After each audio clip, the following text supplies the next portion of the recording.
श्री स्वामी समर्थ. जय जय स्वामी समर्थ. स्वामींचं नाव घेऊन मी आजच्या ह्या नवीन व्हिडिओला सुरुवात करते.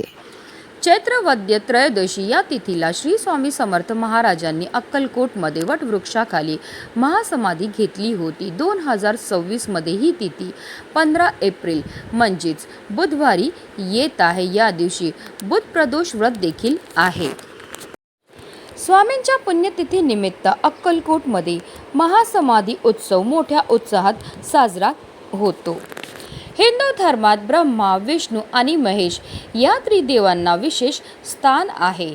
या त्रिदेवांचा अंश म्हणजे दत्तात्रेय महाराज. दत्तात्रेयांचे अनेक अवतार असून त्यापैकी एक म्हणजे अक्कलकोटचे श्री स्वामी समर्थ महाराज.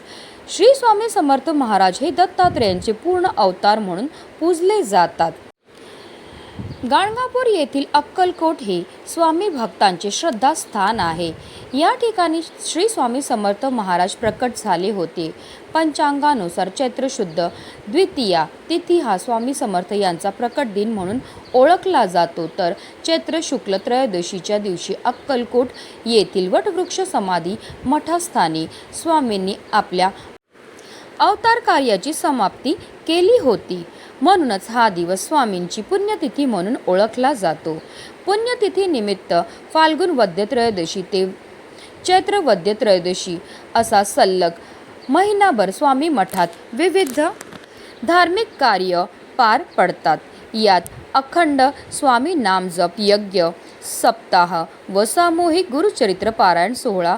सप्ताह काळात नवनाथ पारायण, अखंड स्वामी नामजप, अखंड 2 वीणावादक, अखंड 2 स्वामीचरित्र पठणासह गणेश याग, मनोबोध याग, गीताई याग, चंडी याग, स्वामी याग, रुद्र याग, मल्हारी याग तसेच रोज नित्य स्वाहाकार व त्रिलोक आरतीसह सायंकाळी टाळ मृदुंगाच्या गजरात औदुंबर प्रदक्षिणा व विष्णू सहस्त्रनाम, गीताई, मनाचे श्लोक, पसायदान, तुकाराम अभंग आदी धार्मिक कार्य पार पडतात.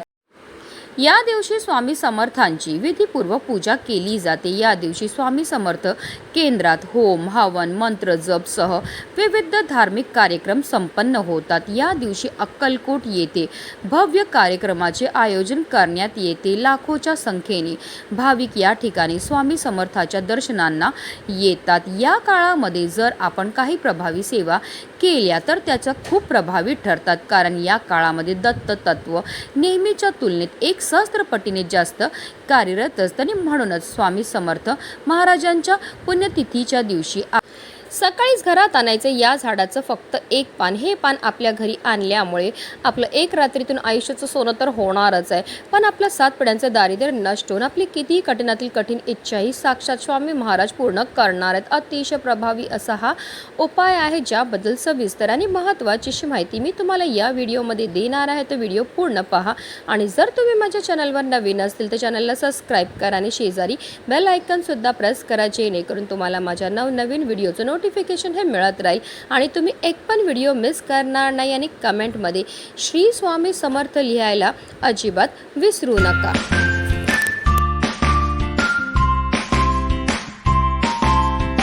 आता हा उपाय तुम्ही कधी करायचा आहे तर हा उपाय आपल्याला स्वामींच्या पुण्यतिथीच्या दिवशी सकाळीच करायचा आहे. जास्तीत जास्त तुम्ही दुपारी 12 वाजेपर्यंत हा उपाय जो आहे तो करू शकता. त्यानंतर तुम्हाला हा उपाय जो आहे तो करता येणार नाही.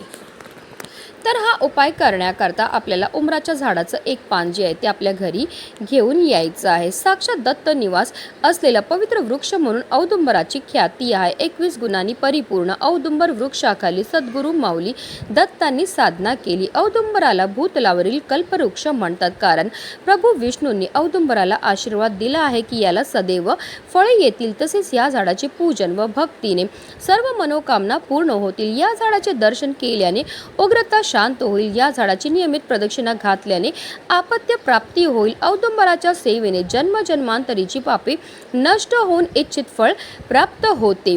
औदुंबराखाली स्वतः दत्तात्रेय श्री गुरुमूर्तींनी देखील नृसिंह मंत्राची उपासना केली होती. स्वामी महाराज सुद्धा औदुंबर वृक्षाखालीच प्रकट झाले होते आणि म्हणूनच आपल्याला सकाळीच औदुंबराच्या झाडाचं 1 पान जे आहे ते आपल्या घरी घेऊन यायचं. हे पान आपल्या घरी आणल्यानंतर आपल्याला त्याला स्वच्छ धुवून पुसून घ्यायचं आहे. आता आपल्याला एक प्लेट घ्यायची आणि प्लेटवर आपल्याला या पानाला ठेवायचं आणि या पानाला आपल्याला अभिषेक करायचा. आपल्याला थोडंसं दूध घ्यायचं आहे.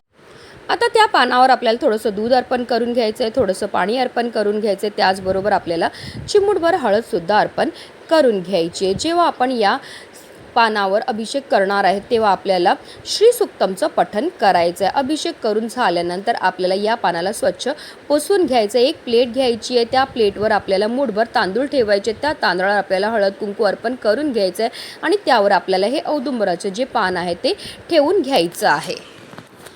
आता आपल्याला हिना अत्तर घ्यायचं आहे, कारण स्वामींना हिना अत्तर हे अतिशय प्रिय आहे. आणि आता या हिना अत्तरने जे आहे ते आपल्याला त्या औदुंबराच्या पानाला व्यवस्थित लावून घ्यायचं आहे. तसेच आपल्याला ते पान तसंच त्या प्लेटमध्ये ठेवायचं आहे. आता आपल्याला एक छोटीशी प्लेट घ्यायची आहे, त्यामध्ये आपल्याला हळद कुंकू चंदन अष्टगंध टाकून घ्यायचं आहे. आता यामध्ये आपल्याला थोडंसं पाणी टाकून गंध तयार करून घ्यायचे. त्यानंतर औदुंबराच्या झाडाच्या काडीने आपल्याला या औदुंबराच्या पानावर ज्यावर आपण हिना अत्तर लावलेलं आहे त्यावर एक स्वास्तिक काढून घ्यायचं आहे. आता स्वास्तिक काढताना ते व्यवस्थित काढा. त्यामध्ये 4 बिंदू तसेच कडेला ज्या 2-2 रेषा असतात त्या आवर्जून आपल्याला बनवायच्या आहेत, कारण त्या स्वास्तिकच्या मर्यादा असतात. स्वास्तिक हे मांगल्याचं प्रतीक आहे. स्वास्तिकला श्री हरी विष्णूंचं आसन मानलं जातं. तसेच स्वास्तिकला माता लक्ष्मी तसेच गणपती बाप्पांचं स्वरूपसुद्धा म्हटलं जातं.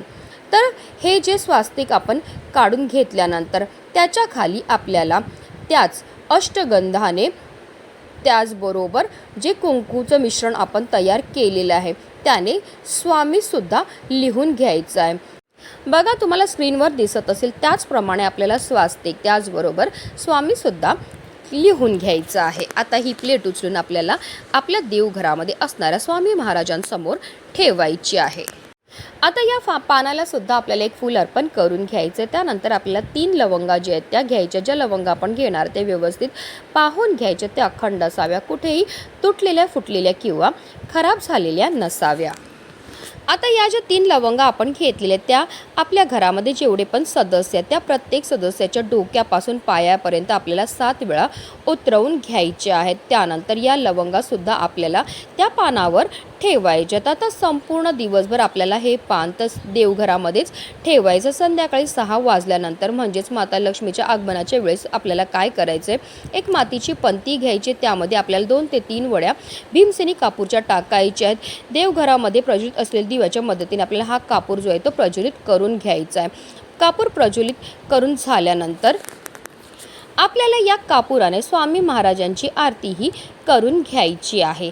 त्यानंतर आपल्याला मनोभावे स्वामी महाराजांना प्रार्थना करायची. आपल्या आयुष्यामध्ये असणारे जे संकट आहेत, विघ्न आहेत, दोष आहेत, दारिद्र्य आहे ते दूर करण्याकरता मनोभावे प्रार्थनाही करून घ्यायची. किंवा तुमची एखादी इच्छा असेल जी काही केल्या पूर्ण होत नसेल तर ती इच्छा पूर्ती करण्याकरता आपल्याला मनोभावे प्रार्थनाही करून घ्यायची आहे. त्यानंतर आपल्याला लाल रंगाचा कपडा घ्यायचा. त्यामध्ये हे जे औदुंबराचं पान आहे त्याचबरोबर त्यावर ज्या आपण लवंगा ठेवलेल्या होत्या त्या ठेवायच्या आहेत आणि त्याची एक पोटलीही तयार करून घ्यायची. आणि आपल्या घरामध्ये जिथे आपण धन ठेवतो म्हणजे आपल्या घरामध्ये कपाट असेल किंवा तिजोरी असेल त्यामध्ये आपल्याला ही पोटली जी आहे ती ठेवायची आहे.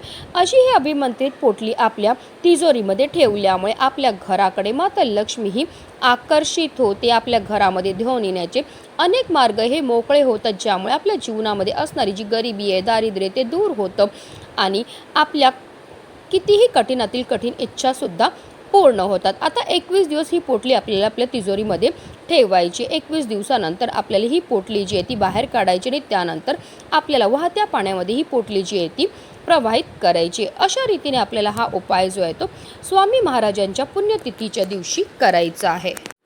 अतिशय चमत्कारिक असा हा उपाय आहे. हा उपाय केल्यामुळे आपलं 7 पिढ्यांचं दारिद्र्य नष्ट होणारच आहे, पण आपली कितीही कठीणातील कठीण इच्छा ही साक्षात स्वामी महाराज पूर्ण करणार आहेत. म्हणूनच व्हिडिओ जास्तीत जास्त लोकांपर्यंत शेअर करा, जेणेकरून प्रत्येकाच्या आयुष्याचं कल्याण हो हीच मनामध्ये इच्छा. श्री स्वामी समर्थ. जय जय स्वामी समर्थ.